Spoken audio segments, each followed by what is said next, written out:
There are no subtractions and divisions in our mind. There is only addition and multiplication. I will just remove negative thoughts and I will have positive thoughts.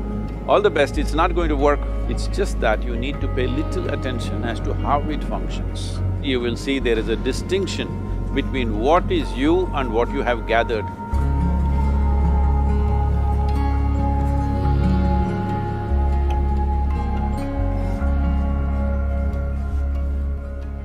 Well, see the way the question is asked and also the way normally it's addressed is, people think there is something called as negative thought and positive thought. They want to remove the negative thoughts and have only positive thoughts.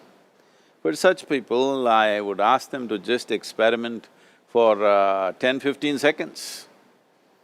Let them forcefully remove one thought from their mind. For example, next 10 seconds, just don't think of a monkey. Try not to think of a monkey for next 10 seconds. You will see you will be full of monkeys. So what I'm saying is, this is the nature of your mind, because in this mind, all the three pedals are throttle. There is no brake, there is no clutch. Whatever you touch, it will only go faster. In this kind of mind, people have been taught from moral teachers and religious teachers, do not think about bad things. Well, since then it's been a full-time job. So there is no way you can handle the mind like this. This doesn't need any great enlightenment. If you spend 2 minutes with your eyes closed, you will realize you cannot do anything forcefully with this mind. So, I want to remove negative thoughts. Do not ever go in this direction, because what you want to remove will become your quality. Always you will be on it. So what should I do?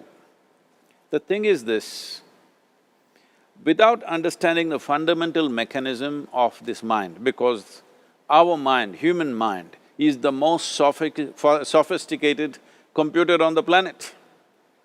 Even all the supercomputers have come out of this. When this is the case, is it not important that we understand the mechanics of how it functions? One simplistic aspect of how it functions is, there are no subtractions and divisions in our mind. There is only addition and multiplication. If you try to do something with it, it will say one more. If you try hard, it will multiply into many more. In this mind, you don't try to identify what is positive, what is negative and try to remove it. First of all, one needs to understand, this mind of yours, this body of yours is supposed to serve you. The life that you are is important. Body and mind are vehicles that must serve us. If you sit in a vehicle, it must go where you want to go. If it goes to its own destination, what is the point of such a vehicle? It's just a nuisance. Right now, most human beings are unfortunately experiencing this fantastic possibility of human mind as a nuisance, as a troublesome thing. Well, this is the most beautiful thing you have. It's just that you need to pay little attention as to how it functions. One simple thing is this. First and foremost process is, that's why we put out this process called Isha Kriya. This is to distance yourself from your physiological and psychological process. There is something called as you which exists. This is not a composite of all your thoughts and emotions and physiological processes. Beyond that, there is you. If you close your eyes, even if you cannot see anything, you're still there. It is through the window of your eyes that you're looking out, but if you close your eyes, it doesn't mean that you don't exist, you still exist. So beyond your thought, you still exist, beyond your emotion, you still exist.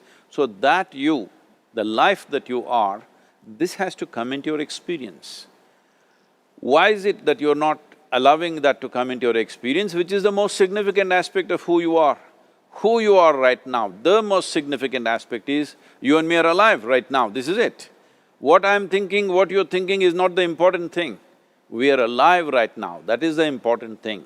So, it is important that you focus on this fundamental sense of aliveness within you, and then you will see there is a natural distance between you and your thought process. Once there is a distance between your psychological process and your physiological process, this is the end of suffering. Because there are only two kinds of suffering that human beings go through, physical suffering and mental suffering. Once you create a little space between you and your mind, between you and your body, this is the end of suffering.